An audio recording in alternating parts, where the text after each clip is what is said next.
உங்களுக்கு 4 பேர் செக்யூரிட்டி மேல வச்சுக்கிறீங்க, பஸ் மேல பாதுகாப்புக்கு. உங்களை நம்பி வர்ற தொண்டர்களுக்கு நீங்க பாதுகாப்பு தரணுமா இல்லையா? இன்னைக்கு அந்த 100 அடி பாதை ஒரு குறுகலான பாதை, அதுல முதல்ல நீங்க அனுமதி தரலாமா? ஒரு பெரிய மைதானமா பிடிச்சு அந்த மைதானத்துல தான் கொடுத்தாதான் இவ்வளவு ஜனம் தாங்கும். அப்படியே அவங்க போகணும்னாலும் அவங்களுக்கு வழிவகை இருக்கிற மாதிரி இடத்துல கொடுக்கணும். துயர சம்பவம் இன்னைக்கு உலகையே உலுக்கி இருக்கிறது என்றால் அதுதான் உண்மை.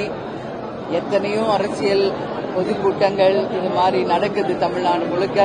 ஆனா இதுவரைக்கும் தமிழக அரசியல் வரலாற்றுல ஒரு அரசியல் கட்சி நடத்திய ஒரு கூட்டத்துல இப்படி ஒரு உயிர் சேதம் எங்கும் நடக்கல. இது உண்மையிலேயே ரொம்ப ரொம்ப மனவேதனையோட நான் இதை பதிய வைக்கிறேன். இன்னைக்கு இப்போ நாங்க வர்ற வரைக்கும் 41 பேர் இருந்தாங்க, இப்போ 50ங்கிறாங்க. என்ன எண்ணிக்கை என்பது எனக்கு கரெக்டா தெரியல. உள்ள 50ன்னு சொல்றாங்க. பாதிக்கப்பட்ட அத்தனை குடும்பத்தையும் நான் நேரா சந்திச்சுட்டு இங்க அட்மிட் ஆயிருக்கிற ஒவ்வொரு பேஷண்ட்டையும் அவங்க ஃபேமிலியும் சந்திச்சுட்டு தான் இப்ப உங்க முன்னாடி நிக்கிறேன். எல்லாருடைய குறை என்ன சொல்றாங்க அப்படின்னா, அங்க குறுகலான பாதை, அங்க உரிய பாதுகாப்பு யாருக்கும் தரப்படல. அது மட்டும் இல்லாம அந்த விஜயோட வாகனம் பக்கத்துல வர வர கூட்ட நெரிச்சல் அதிகமாயிருச்சு, தள்ளுமுள்ளு அதிகமாயிருச்சு. அந்த இடத்துல லேசான போலீஸ் தடியடி நடந்ததுனால எல்லாரும் தள்ளுமுள்ளு பண்ணி தெரிச்சு ஓடும்போது நிறைய பேர் கீழே விழுந்து அவங்க மேல எல்லாம் மிதிச்சு போயிடுறாங்க. அதுலதான் இன்னைக்கு நிறைய பேர் உயிர் பலியாயிருக்கு. அது மட்டும் கிடையாது, ஆம்புலன்ஸ் லைனா வருது. விஜயே சொல்றாரு, நம்ம கட்சி கொடி போட்ட ஆம்புலன்ஸ் வருது என்ன அப்படிங்கிறாரு. அப்ப யாரு அந்த கட்சி கொடி போட்ட ஆம்புலன்ஸ் யாருது?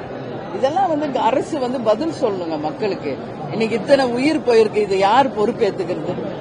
இன்னைக்கு அந்த 100 அடி பாதை ஒரு குறுகலான பாதை, அதுல முதல்ல நீங்க அனுமதி தரலாமா? ஒரு பெரிய மைதானமா பிடிச்சு அந்த மைதானத்துல தான் கொடுத்தாதான் இவ்வளவு ஜனம் தாங்கும். அப்படியே அவங்க போகணும்னாலும் அவங்களுக்கு வழிவகை இருக்கிற மாதிரி இடத்துல கொடுக்கணும். இன்னைக்கு இத்தனை உயிர் சேதங்களாகி இத்தனை குடும்பங்கள் இன்னைக்கு பாதிக்கப்பட்டிருக்காங்க. எல்லாருக்கும் தேசிய முற்போக்கு திராவிட கழகத்தின் சார்பாக ஆழ்ந்த இரங்கலை தெரிவிச்சுக்கிறோம். இப்ப அட்மிட் ஆன எல்லா பேஷண்ட்டுமே நான் பார்த்தேன், எல்லாரும் நல்லா இருக்காங்க. எல்லாரும் என்கிட்ட பேசினாங்க. ஒரே ஒரு அம்மா மட்டும் அன்கான்சியஸா இருக்காங்க. அவங்க மட்டும்தான் இன்னும் கொஞ்சம் நல்ல ட்ரீட்மெண்ட் கொடுங்கன்னு சொல்லிட்டு வந்திருக்கேன். மற்றவங்க எல்லாம் நல்லா தான் இருக்காங்க. எனவே அவங்க எல்லாரும் சீக்கிரம் குணமடையணும்னு நாங்க இறைவனை பிரார்த்திச்சுக்கோம். நீங்க எதுவும் கேட்கணும்னா கேளுங்க.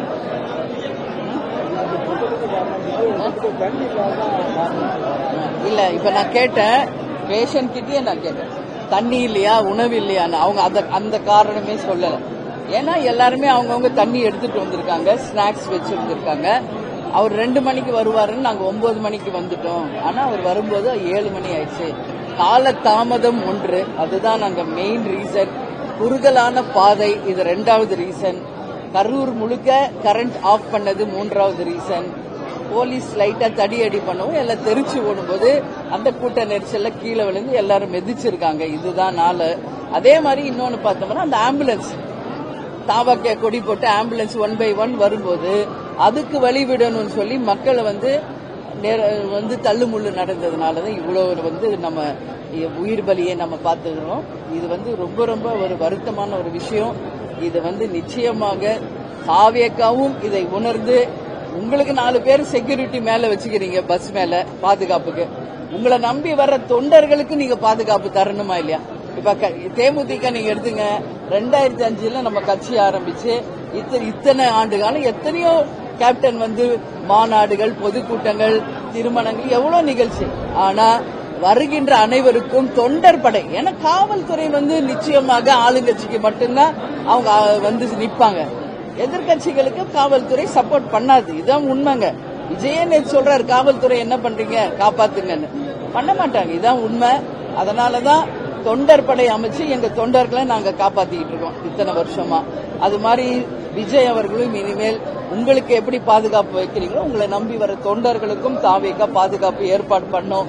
உணவு, தண்ணீர், இன்னும் ஒரு பெரிய இடத்துல இந்த மாதிரி இல்லாம ரோட் ஷோவா இல்லாம ஒரு பெரிய மைதானத்துல நீங்க நடத்துனீங்களே ஒரு மாநாடு, அந்த மாதிரி பண்ணி மக்களை பாருங்க. ஒரு தொகுதியில தப்பு இல்லை. இது ரொம்ப தப்பான ஒரு முன்னுதாரணம். இன்னைக்கு எத்தனை குடும்பம் இதுல பாதிச்சிருக்கு. சின்ன குழந்தையில இருந்து இளைஞர்கள், மாணவர்கள் எல்லாருமே பாதிச்சிருக்காங்க. இது ரொம்ப ரொம்ப கவலைக்குரிய விஷயம். இனிமேல் இந்த மாதிரி ஒரு நிகழ்வு தமிழ்நாட்டில் நடக்கக்கூடாதுன்னு நான் கேட்டுக்கிறேன். ஓகேங்க. போலீஸ் வர்றாங்க, அதுக்கு முன்னாடி எங்க போனாங்க? அப்புறம் ஒரு 5 மினிட்ஸ்ல எல்லா ஆர்கனைஸ்டும் வர்றாங்க. ஆம்புலன்ஸ் வருது, போலீஸ் வருது, அமைச்சர்கள் வர்றாங்க, எல்லாரும் வராங்க. ஏன் இதை முன்கூட்டி கொஞ்சம் அவங்களுக்கு பாதுகாப்பு கொடுத்திருந்தா அவர் பேசுறதே 10 நிமிஷம் பேசிட்டு போயிருப்பாரு, மக்களும் பத்திரமா வீடு போய் சேர்ந்திருப்பாங்க.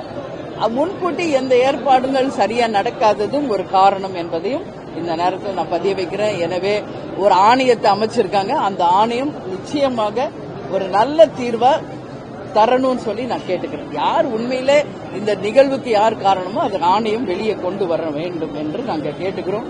எனவே தாவேகா பக்கமும் தவறு இருக்கு, தமிழக அரசின் பக்கமும் கவனக்குறைவு இருக்கு. இதுதான் உண்மை.